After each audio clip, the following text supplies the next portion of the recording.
Hello guys, welcome back to another video of GotSpeed. Today we have the 2012 Toyota Etios Petrol with us. So this is the G model and this is gonna be a long-term report of the car. So first of all, let's open the hood and talk about the engine. So this is the 16 valve 1.5 liter engine, 1.5 liter engine which produces a maximum of 89 bhp and 152 Nm of torque, which are quite good figures. Now come to the headlights. These are normal halogen headlights with parking lights over here and the halogen lights over there, and this model also has a fog light, so lighting is kind good. Now this is the central grille. You can see the topmost line has chrome inserts and there's a big Toyota logo, and below this is the air dam, and over there is the hook to tow the vehicle. You can see the indicators are turned on right now.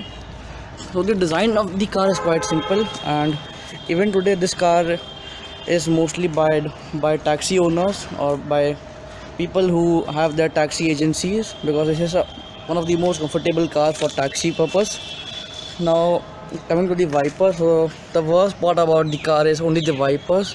There's just a single wiper and a single spray, no dual wipers, even though the windscreen has the space for dual wiper. Coming to the tires, so this particular model does not get alloy wheels. You get wheel caps, and the size of the tire is 175 by 65 R14, so 14-inch tires and wheel caps, of course. Turn indicators on the body, not on the side view mirror, and this is broken. The outer covering is missing from here, while the other side one has the outer covering. You can see over there that has the outer covering, and even the antenna is kind of missing from here. As an accessory, it has body colored and some chrome inserted side bedding done over here, and this has the old school type door handles, so no request sensors, a normal entry for key. Now this is to lock and this is to unlock.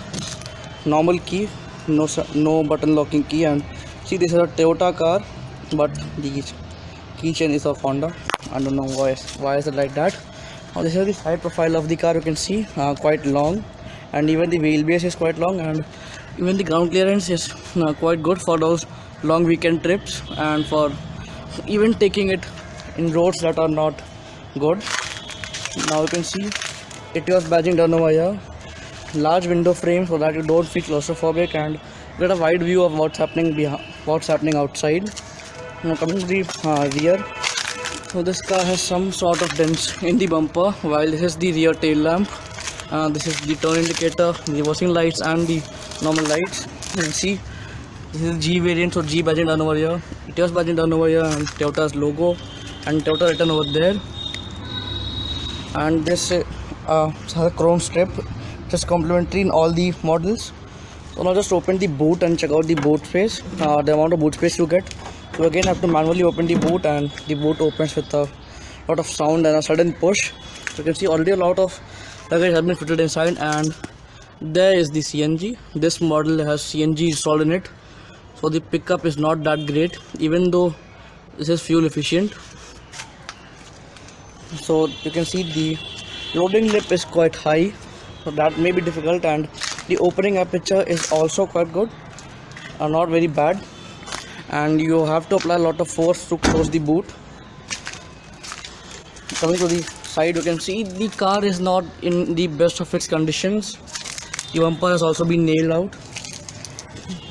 Let's get into the back seat now. Now you can see this is the maximum legroom you get, and that is the minimum legroom you get. Now this is the rear doors. You see you get black inserts over here, and 1 liter bottle holder, and no door pockets as such. Now coming inside, so climbing into the cabin is quite easy, not very difficult. So you see, when the seat is pushed all the way ahead, I get ample amount of legroom. Under support is kind of missing, but it's not that uncomfortable, and headroom is also quite good. My heads are just somewhat below than the roof, so it is not touching right now. Do not get any sort, also you get rear seat belts, and you do not get any sort of center armrest. Neither the headrests are adjustable in the car. all four hedges are not adjustable. You get hook over here, and the seats are not scooped out, but you do get magazine holders. Now there's a very small transmission tunnel gap in between, which does not affect much. Now you also get a bottle holder in the between, so there's no armrest over here. Now coming to the side, when the seat is pushed all the way behind, even then my legs are not touching the seats. So legroom is quite decent in this car, not that great, and I even have space below the seats to stretch my legs. So legroom is not a major problem, and the seats are also quite wide. So sitting three in the rear seat is not a bad idea. They can sit very comfortably. Now you can see the window frames are very large, as I told you, so you got a wide view of what's happening behind. There are no speakers in the rear doors, there are speakers only in the front, and you get seat belts over here, and the arm headrests are again not adjustable. You get an additional option for aftermarket window covers like this, which can protect the car from sunlight, because window tinting has been banned in India. Now let's get to the front seats and check, and let's see what features you get and the amount of space available in the front seats. Now this is the front door, and you can see you get door pockets as well as bottle holders. Over here you get controls for your mirrors and windows, and the mirrors are adjustable manually from here. So let's just close the door and start the vehicle once. So the doors close with a loud sound, which proves that the build quality is quite nice. Now here's the key in my hand, and here's the place to start the vehicle. So let's just start it now. And as I told you, this car comes with CNG. So here's the indicator of the gas remaining. You can see it very well over here. Let me just start the vehicle. You can see this is a quite lifted space to start the vehicle. Electronics,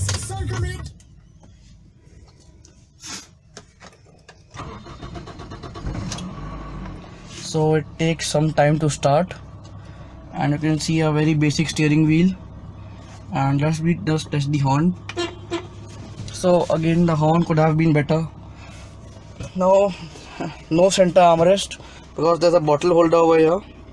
You get some space on both sides of the handbrake to keep some stuff. You can lock all the doors once you lock over here, unlock over here. So central locking is present in this vehicle. You get 4 AC vents. You can see you can close them or open them like this. So you get 4 AC vents at the front and no AC vents at the back. The sun visor on the driver's side does not get anything, neither a pocket or nor any sort of holder. And the co-driver side sun visor has a mirror but no lights. And there's a central mirror over here. You can see this is halogen, no LEDs present over here. This is the dashboard. Now the worst part of this car is that the speedometer, the instrument cluster, is placed in the center. So this part is quite missing, and so there's no RPM meter. You can just view the amount of fuel remaining, or the distance you have covered over here. So there's no RPM meter, so that is sort of miss. And this design, I don't think everybody likes this design. So even the current generation Etios gets the same design. So this also tells you all the signs, like if the fuel is low or the handbrake is engaged. Now this is the infotainment system. This is not aftermarket. This comes factory fitted. And let's just test the audio quality of the system.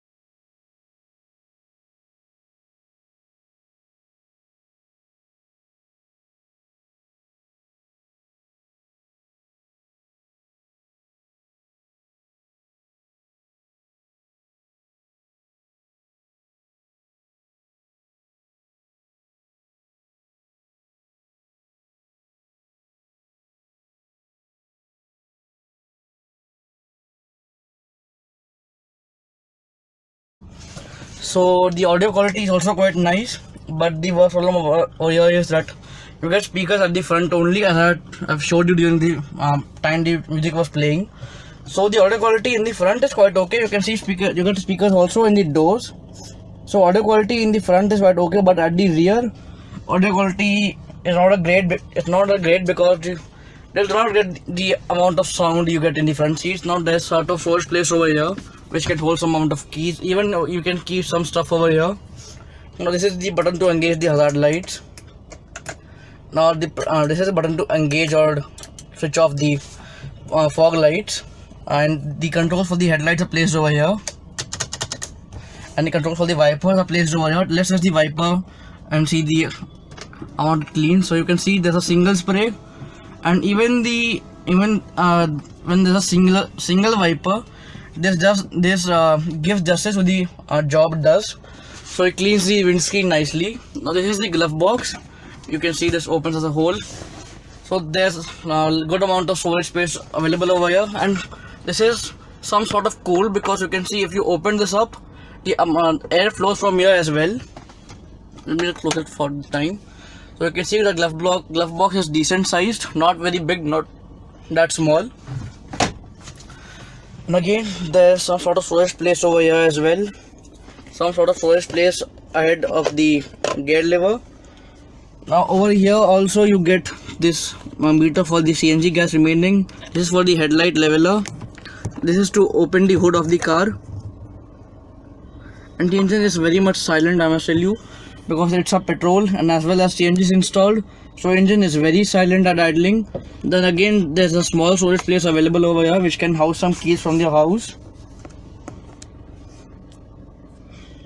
So again, a very basic steering wheel, no control for the audio quality for the audio system. Then there's no aux cable available, neither there's a USB port. There's only a 12-volt charging socket over here, and this is also secret lighter. This is the manual AC, which you have to control manually, and this has all the modes available for the manual ACs. This is not auto dimming, you have to dim it manually. And again there's some sort of hook over here, and the AC cools this car very nicely and very fast, so even no complaints from the AC part as well. The dashboard is quite long, so that does not affect much in the vision quality. Now talking about the safety features, this car does not get airbags or get ABS, so safety is not that great in this car. It could have been a more safer. And though it is a CNG, that means the pickup of the car is not that great.